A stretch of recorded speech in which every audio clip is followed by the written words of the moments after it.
have finally arrived.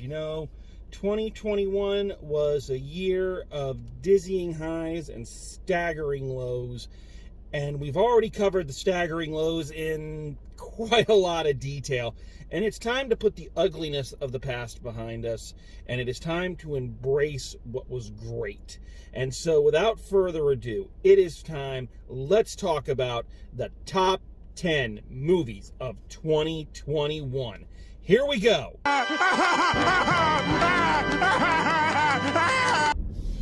Number 10, Ghostbusters Afterlife. So I fully admit that I was a lot harder on this movie when I initially reviewed it, and I'm not quite sure why. I don't know, I was in a mood, and I don't know what it was, but upon reflection, I really do feel like I gave this movie a bad shake. And once I looked at it through a different lens, I had to admit it really was one of the best pictures of the year. And what finally clicked for me is that one of the criticisms I made against the film is I thought it was, a little too dark. It wasn't enough of a comedy, which is what the original Ghostbusters were. And suddenly, just out of nowhere, several months later, I was thinking about it. And what finally dawned on me, and I don't know why it took so long, because I was in this group too, is that for the people who grew up with this movie, not the people it was initially made for, adults in the 80s, but for the people who came to it as children, the simple fact of the matter is, we didn't know it was supposed to be a comedy. We thought it was a horror movie. We thought it was a horror movie almost on the same level as Friday the 13th or Nightmare on Elm Street. And so people who are my age or older who fell in love with this movie when they were little took it 100% seriously. And even as I think back to the cartoon, even the cartoon, for all its merchandise pushing and jokes and whatnot, it still was one of the darker and much better written cartoons of its era. And this movie is following that model. And once it's the exact same argument I have made for why Transformers the movie, the original 1985 movie, is so good, is because it didn't talk down to us. It was what we felt was an adult movie. And that's what Ghostbusters was for an entire generation, multiple generations by this point. And this movie was following that model. And once I realized that, and I don't know why it took me so long, once that clicked, I realized this actually was a very good movie, an outstanding passing of the torch, continuation, loving tribute. It was all the things that fans of this film wanted it to be. And I'm a little late to the party.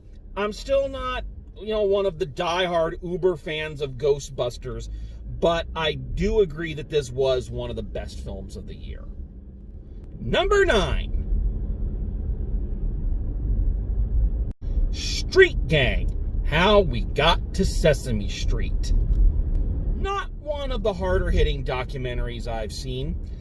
Not anything that really gives you a new perspective on the product, but a fascinating look at what went into the creation of Sesame Street, what the initial goal of Sesame Street was, and the variations in impact that Sesame Street has had. I never knew that there were portions of this country where Sesame Street was banned because they had black cast members.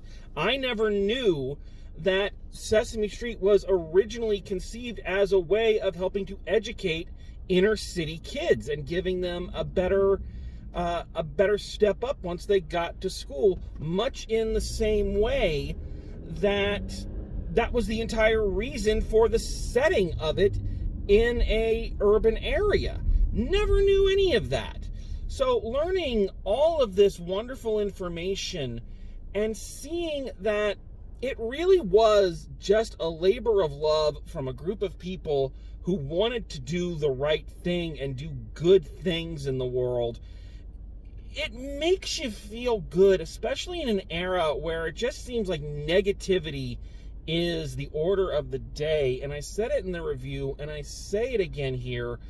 We all need to watch this movie, if for no other reason than I think it's time we all went back and relearned a couple of the lessons that we first learned on the street. Number 8. The harder they fall. I don't have any deep analysis on this one. I don't have any major insights on this one. The simple fact of the matter is this film was a flat out, balls to the wall, amazing, fun time. A Western like no other Western you've ever seen, with a style and a cool factor that is simply off the charts. The cast is clearly having a blast. The direction is fast and furious. And the adventure is just stirring and wonderful. It's everything that a modern day Western should be. Again, I don't have anything really profound to say about this movie other than it was a hell of a good time. Number 7. Together. Notable, if for no other reason, this is the first movie that I have seen or really heard of that has used the events of 2020 as the focal point of its story. A married couple who is on the edge of divorce because they just can't stand to be around each other anymore are forced into close proximity for an extended period of time due to the 2020 quarantine. What I completely dig about this movie is that it is basically a play that's been filmed. Everything about it is theatrical. From the fact that our main characters never actually have names, they're just referred to as he and she. The long dialogue heavy script. Now, I know that sounds like a contradiction in terms, but remember, movie scripts don't need as much dialogue as theater scripts, and this is a masterclass of monologue and dual scene acting. And on that subject, big ups have to go to James McElroy, who I have been very dismissive of in the past for some of his roles, and I think rightfully so. But damn, he turns it on here and proves that he is an amazing actor. Just the subtlety in his performance, the minor changes in emphasis, where he chooses to take his pauses. It's a phenomenal performance, and I encourage anyone with a love of theater, with a love of learning the craft of acting and screenwriting, to watch this movie and watch what these people do. It has its downsides. The characters are a little too evil to be real, in my opinion. And unfortunately, the fact that it is using 2020 as its inciting incident, despite the fact a lot of those wounds are still very raw, work a little bit in its favor. But I think that this is still one of the most amazing performances that I have seen all year long. Number 6. 8-Bit Christmas. The first Christmas movie in a long time that really has stuck with me and that I'm still thinking about a month or so after I've watched it. It's a film that is a loving celebration of, suburban childhood of the 80s. It is a wonderful subversion of the Christmas story formula. As I mentioned in my review, this film knows that you have seen A Christmas Story 1,000 times, and it is counting on that to lure you into certain bait and switch traps. outstanding young cast, all of whom do the work of much older actors. I love the kind of twisted perception of reality that the film has, because it is an older person recounting the days of their childhood, and as such, everything's a little bit askew. But what really makes this movie work, and what places it a cut above other holiday films I've reviewed in the past, is the ending, which I'm not going to spoil here because I still think it's something you need to experience. But it's that wonderful reminder of what the holidays are really all about, and that age-old lesson that sometimes the very best presents are not the ones that you got, but the ones that you never expected to get. Number 5. Being the Ricardos. Biopics are always tricky. In the old days, a biopic would gloss over all of the negative elements of the subject to present them as the greatest human being who ever lived. Modern day biopics feel like they always want to strip away anything that you ever loved about the person and reveal to you what a horrible, blood-sucking monster they all were. It is very difficult to find a balance, and I do feel like this movie really did find the balance of revealing that the life and marriage of Lucille Ball and Desi Arnaz was not a storybook. It was not perfect, because the reason was they were both human. They had good parts to their personality and bad parts to their personality. They had a good relationship and they had a terrible relationship. And it's amazing how difficult that is sometimes to do. But Alan Sorkin remains one of my favorite screenwriters and directors. Never liked his TV shows, but always like his movies. And outstanding performances by Nicole Kidman and Javier Bardem as Lucy and Desi. Just phenomenal performances all around, really. The entire cast is outstanding. And it's a loving tribute to two of the most influential people ever to grace our television screens. Number 4. Black Widow.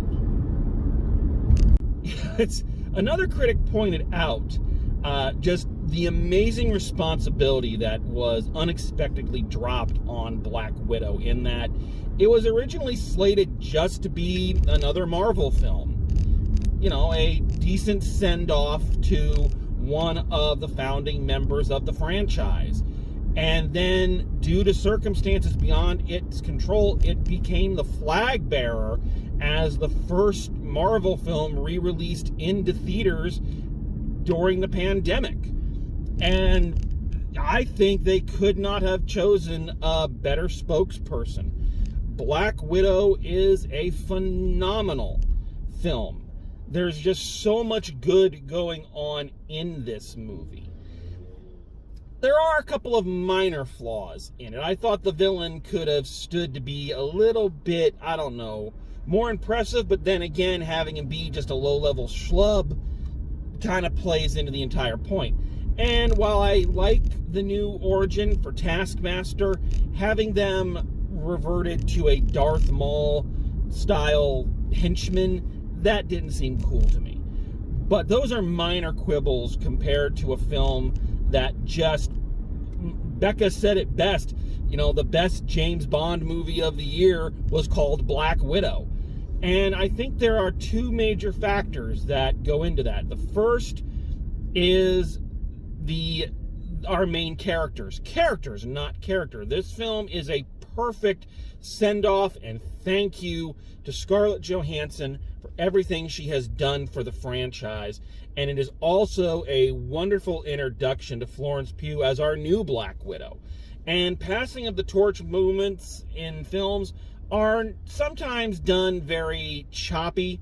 This one was smooth as silk, and these two ladies were amazing to watch together. They had a great time, clearly, working together, and you know, the only downside of them doing a sequel is that the odds are they won't have Natasha in there for Florence Pugh to act off of, which is a shame. But I think what really puts this movie over the top for me is the thing that no one's really talking about when it comes to this film, or they kind of casually throw it off, and that is this film is solidly about something. Comic book movies get a bad rap for never being about anything, and it's true, sometimes they hide their message under the fancy costumes and the special effects. Other ones are a little bit more blatant. Guardians of the Galaxy 2, Black Panther. Others, when they try to go so much for the message, they forget to be entertaining, like, you know, Dawn of Justice. But this movie just plants its flag, I'm sorry I'm using that term so much, right at the beginning, and says what we are going to be talking about, what this movie is a metaphor for the disgusting and inhuman act of human trafficking. And that opening title sequence remains one of the most haunting and terrifying things I have seen on screen in a long time. And everything about this movie circles back to that metaphor, that no, this is a human trafficking metaphor. And yeah, enjoy the fun, enjoy the excitement, enjoy the great chase scenes, enjoy the great character interactions, but never forget for a second that this is drawing your attention to something ugly and terrible that happens every single day. And I think this movie deserves all the credit in the world for doing that. That is a ballsy move for this film, and I absolutely love it. Number 3, The Mitchells versus the Machines. Style is a big thing in any artistic endeavor. An artist's style, a movie style, its genre, if that's what you want to call it. It is pivotal, not just because it offers easy category, differentiation, but it gives you a unified feeling that the film is going to follow. It gives it a path and says, this is the visual style we are going for, this is the tonal style we are going for, and that provides a nice roadmap for all other artistic choices. Mashing up styles can be incredibly difficult, and in fact, what I will often criticize, almost to the point that it's a cliche for me, is abrupt tonal shifts and things that just kind of happen and don't seem to fit the rest of the movie. Blending tones, blending things into the narrative is much harder than it sounds, and not something I thought was going to be seen in this Netflix-released film. But damn, this is one of the most amazing films I have seen. And it was the first movie of the year that I truly, truly loved. And I bring up the concept of style blending because that is exactly what it is. With a story about a high-tech, movie-loving young girl and the conflict with her more, nature-driven, quote-unquote, down-to-earth father, and not just the generational gaps, but the distance that grew between them being illustrated in every aspect of this film, but especially in its tone. This is a movie that when it's manic, it is manic. It is all over the place. And the jokes and the quips and the visual gags are coming boom, boom, boom, boom, boom, boom, boom, not letting up, greatly adding to rewatch value, which is always a plus. But it is like fast, furious. It is just crazy. But it's also a movie that knows when to slow down, when to ease off of that and allow the action, the audience, and most importantly, the characters and their relationship to breathe. And just like the characters in the film, it seems like sometimes those two tones are in direct conflict until they reach a cohesion right at the end. It fits perfectly with the narrative. And the playwright and director in me is just, that is something that makes me salivate. Not to mention the fact That's a very hoity-toity, up-in-the-air kind of way of just saying, God bloody damn, this movie was amazing and fun and funny and new and fresh and yet old and timeless. It was just such a joy. Like I said, it was the first time watching a movie all year I felt my heart lift and felt like the world was gonna be okay again. It was the first movie I wished that I could have seen in the theater. And yeah, I dig this movie and I want more people to watch it. Go find this movie. Number 2, Spider-Man: No Way Home. I try very hard to keep my end of the year wrap-ups brief. They always end up coming out to 30 minutes or more no matter what, because I'm just a talker. But I always try my best to keep the synopsis of these films down to the essentials. But in this case, that is going to be very, very hard, because I can and will talk for hours about everything I loved about this movie. Finally, the Tom Holland Spider-Mans graduate from the meh list to the best list, and almost to the top spot. Again, I could go on forever about everything that I loved about this movie, so I'm going to try to break it down into the essentials. Number 1, it is a love letter to Spider-Man and the Spider-Man franchise as a whole. Number 2, it's the first time one of the MCU-driven Spider-Man films have felt fully like a Spider-Man movie. It has the epic qualities and the heartbreak that Spider-Man embodies so flawlessly. Number 3, fan service done right. Bringing back the old villains from the old films, giving them new motivations, expanding on their characters. It was phenomenal. Number 3, it finally gave Tom Holland's Spider-Man the Spider-Man essence that he has been missing. The thing that has been holding his movies back, for me at least, as being great films, and up until this one just being merely good ones, was that missing piece, that guilt, that self-sacrifice that Spider-Man is supposed to embody so perfectly. And it always felt like they were afraid to have Tom Holland do that. And here it all builds to this, and it's fantastic. And number whatever, of course, the once-in-a-lifetime experience of all 3 big screen Spider-Men all sharing the same scenes, and not just as a quick hi and bye cameo, but in there interacting with each other. And it serves, the balance of it is so great. It elevates Tom Holland's Spider-Man. It shows us, almost in a bittersweet way, what Andrew Garfield's Spider-Man could have been had he been working with a script or a production company that actually cared about making a good Spider-Man. And in my opinion, most importantly of all, it gives the first and greatest Spider-Man, Tobey Maguire, the send-off, if this is indeed his send-off, that he so richly deserved. It pays homage to all of them. No one Spider-Man seems superior to the others. They are equal and they hold each other up. And these 3 guys work so incredibly well together. I said it in my review. I will say it again here.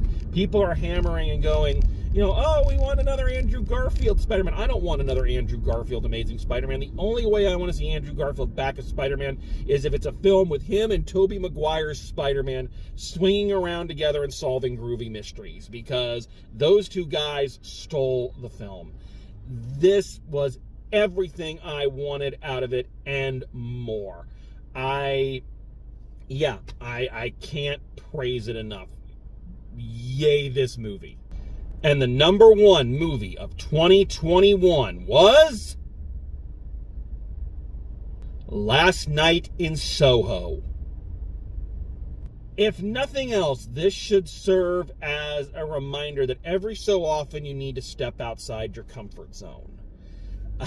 Every so often, you can be surprised by a film. Or moreover, I think what it shows is how good writing, good directing, fantastic acting, and a visual style that is just engaging and entrancing can overcome any perceived bias someone might have against a specific genre. I have said it many times, I am not a horror movie fan. Never have been. The occasional one slips in there, like Ready or Not, or I guess Scream would be an example. But if you told me at the beginning of this year that a genre-defined horror movie was going to not only make my top 10 list, but top the top 10 list, beating out both the Mitchells versus the Machines, which had the number one spot for a long time. It was up there for a very long time.